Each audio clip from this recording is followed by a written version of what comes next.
اعوذ باللہ السمیع العلیم من الشیطان الرجیم بسم اللہ الرحمن الرحیم رب اشرح لی صدری ویسر لی امری واحلل عقدۃ من لسانی ویفقہوا قولی رب یسر ولا تؤثر وتمم بالخیر وبک نستعین رب زدنی علما۔ السلام علیکم ورحمۃ اللہ وبرکاتہ۔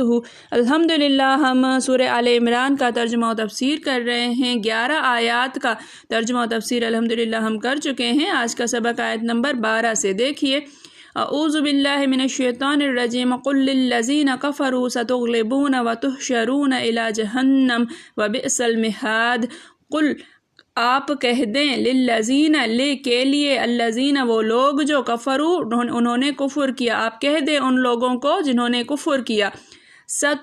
تغلبون ان قریب، تغلبون تم مغلوب ہوگے، وتحشرون اور تحشرون تم ہانکے جاؤ گے، تم جمع ہوگے، حشر سے ہے یہ جمع ہونا، الی جہنم الی طرف جہنم، جہنم، وبئس اور بئس برا، المہاد ٹھکانہ، جگہ، اور بہت ہی بری جگہ ہے، بہت ہی برا ٹھکانہ ہے۔ قل للذین کفروا آپ کہہ دیں ان لوگوں کو جنہوں نے کفر کیا، ستغلبون وتحشرون ان قریب تم مغلوب ہوگے اور تم جمع کیے جاؤ گے، تم ہانکے جاؤ گے، الی جہنم، جہنم، جہنم کی طرف، وبئس المہاد اور وہ برا ٹھکانہ ہے۔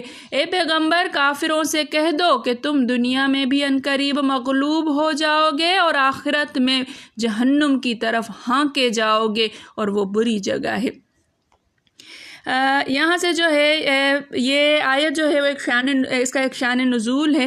یہاں سے حق و باطل کا معرکہ جو ہوا تھا، سب سے پہلے جو لڑائی ہوئی تھی کافروں اور مسلمانوں کے درمیان، اس کا واقعہ شروع ہو رہا ہے، یوں سمجھیے۔ اس واقعے کی ایک جو ہے وہ ایک یہ والی آیت اور اگلی آیت جو ہے وہ اس کا ذکر شروع ہونے چلا ہے۔ اللہ تعالیٰ فرماتا ہے کہ اے محمد صلی اللہ علیہ وآلہ وسلم کافروں سے کہہ دیجئے کہ تم دنیا میں بھی ذلیل و مغلوب کیے جاؤ گے اور ہارو گے، ماتحت بنو گے، اور قیامت کے دن بھی ہانک کر جہنم میں جمع کیے جاؤ گے، جو بدترین بچھونا ہے۔ سیرت ابن اسحاق میں ہے کہ جب بدر کی جنگ سے حضور صلی اللہ علیہ وسلم مظفر و منصور ہوئے تو بنو قینقاع کے بازار میں یہودیوں کو جمع کیا اور فرمایا اس سے پہلے کہ قریش کی طرح تمہیں بھی ذلت و پستی دیکھنا پڑے، اسلام قبول کر لو۔ تو اس سرکش جماعت نے جواب دیا کہ چند قریشیوں کو جو فنون جنگ سے ناآشنا تھے، آپ نے انہیں ہرا لیا اور دماغ میں غرور سما گیا۔ اگر ہم سے لڑائی ہوئی تو ہم بتا دیں گے کہ لڑائی والے ایسے ہوتے ہیں، آپ کو ابھی تک ہم سے پالا ہی نہیں پڑا۔ اس پر یہ آیت اتری ہے۔ فرمایا گیا کہ فتح بدر نے ظاہر کر دیا ہے کہ اللہ اپنے سچے، اچھے اور پسندیدہ دین کو اور اس دین والوں کو عزت و حرمت عطا فرمانے والا ہے۔ وہ اپنے رسول صلی اللہ علیہ وسلم کا اور آپ کی اطاعت گزار امت کا خود مددگار ہے۔ وہ اپنی باتوں کو ظاہر اور غالب کرنے والا ہے۔ 2 جماعتوں میں لڑائی ہو گئی تھی اور صحابہ کی اور دوسرے جو ہے مشرکین قریش کی۔ یہ واقعہ جو ہے وہ جنگ بدر کا یہاں سے شروع ہوگا۔ قد کان لکم آیۃ فی فئتین التقطا سے انشاءاللہ اس کو ہم کل پڑھیں گے۔ بدر کے بارے میں تھوڑا سا آپ کو جو ہے وہ بتاتی ہوئی جنگ بدر، غزوہ بدر، یہ پہلی باقاعدہ لڑائی تھی جو مسلمانوں اور کافروں کے بیچ میں ہوئی تھی، مکہ کے کفار اور مسلمان۔ یہ باقاعدہ جو ہے وہ جنگ کا ارادہ نہیں تھا، صرف ایک قافلے کو روکنے کے لیے ان کو جو ہے وہ ان کے آگے آنے کے لیے مسلمان نکلے تھے۔ لڑائی کے لیے، باقاعدہ جنگ کے لیے تیار ہو کر کوئی بھی نہیں نکلا تھا۔